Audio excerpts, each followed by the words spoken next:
Bueno, me da un enorme gusto recibir a Gerardo Esquivel. Gerardo, tú fuiste fundador de Es la Hora de Opinar, Así ¿verdad? es, con mucho gusto. Hace 13 años empezamos en el aquí. 2010, ¿no? Así es. Luego, pues, te fuiste a tu aventura gubernamental, pero, pues, afortunadamente regresaste aquí a tu casa. Aquí estamos con mucho gusto y me da mucho gusto saber que hoy es el cumpleaños de Foro, así es que felicidades también a ti por tus 13 años. Muchas gracias. Conduciendo el programa. No, y a ti, sí, ahora regresas como colaborador después de estos años y qué maravilla, la verdad, ¿no? Que hayamos sobrevivido a tantas vicisitudes, a ¿no? tantos cambios, sí. Entre otras cosas, la inflación, Gerardo, no cede la inflación. Así es. Bueno, ¿por qué? ¿Qué está pasando? Mira, yo creo que hay que tomar en consideración que la inflación es un fenómeno que es fácil que arranque, ¿no? Sí. Un factor específico, como el caso de la invasión de Rusia a Ucrania, puede detonar un proceso inflacionario mundial. Sí.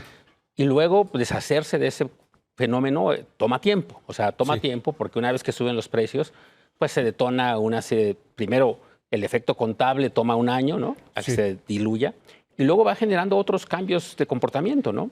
Otros efectos digamos, si aumentan el precio de los granos, pues empieza a aumentar el precio de los alimentos.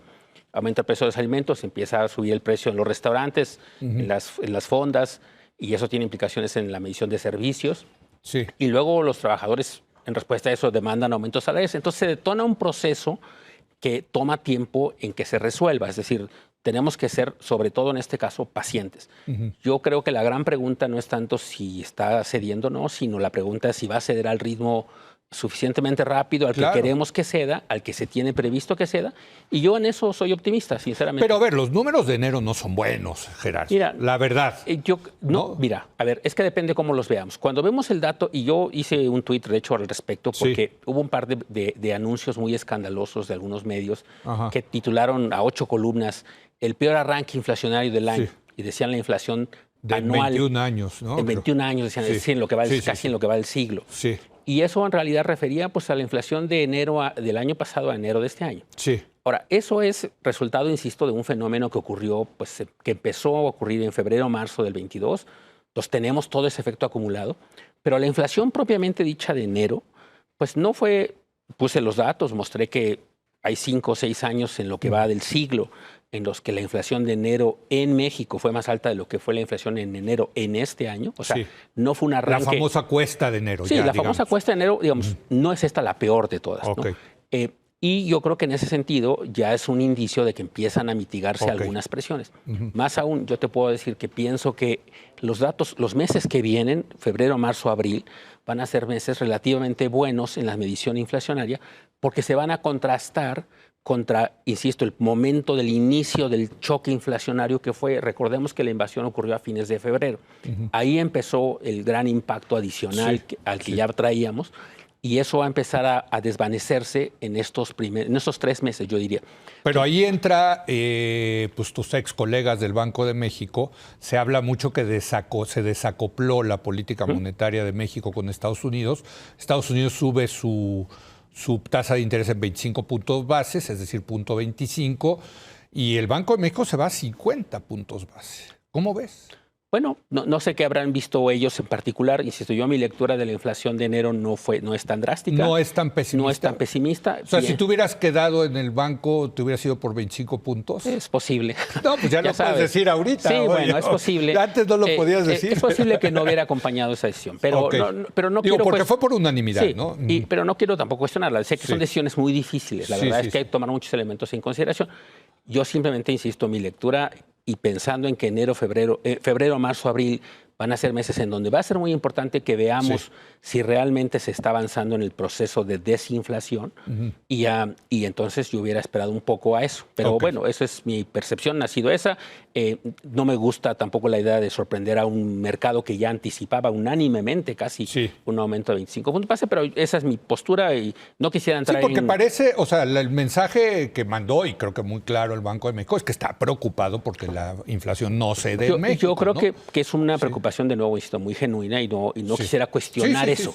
Pero digamos, yo tengo esa lectura un poquito más matizada. Yo esperaría nada más a que pase estos 3, 4 meses, que insisto, van a ser meses en los que va a haber un avance en el proceso, debería haber, en el proceso de desinflación. y ver un poco si... Yo creo que el temor que yo tendría en todo caso no es tanto ahorita este inicio de la bajada, que yo creo que va a ser casi, digamos, obvio, un poco resultado contable, incluso aritmético.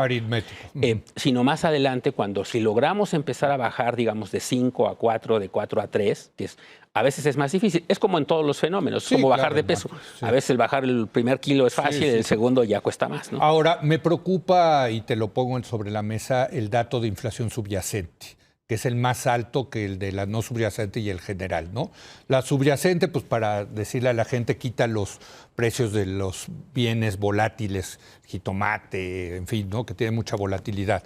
Y sale, creo que fue 8.4%. 8.45. Exacto. Sí, pero ahí hay que tomar en consideración que a diferencia de muchos países, México tiene un componente en la subyacente que no tienen otros países, que es los alimentos procesados. Ok.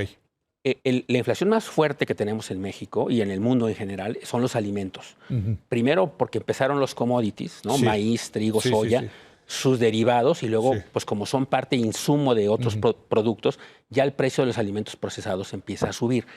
En otros países no se incluye eso en la canasta subyacente. Eso el core inflation en Estados Unidos no lo toma en cuenta. En Estados Unidos y en muchos países de América Latina incluso. No está ahí. Nosotros, cuando se construyó el índice, se decidió que entrara. Y entonces, mucho de lo que sigue mostrándose ahí es resultado de los alimentos. De hecho, si uno ve el componente más alto, es los alimentos. Entonces, si quitaras de la inflación subyacente los alimentos, estaría... Sigue estando alta. No quiero tampoco minimizar. Sigue estando alta. Hay quien está preocupado ahora porque los servicios empezaron a subir. Que yo creo que eso es en parte un realineamiento también casi natural, digamos. Una vez que empezamos a regresar a la actividad más normal, ya fuera de la pandemia, que están reabriendo muchos servicios que estaban cerrados, pues están empezando a tratar de reacomodarse porque pues vieron que subieron muchas cosas de precio y ellos se quedaron rezagados. Entonces estamos en ese proceso y ese es el fenómeno que es difícil echar atrás. Toma tiempo. Yo creo que hay mucha inercia, ¿no? Hay mucha inercia, pero creo que la clave es las decisiones que toman las autoridades en México y en el mundo, creo que son en la dirección correcta.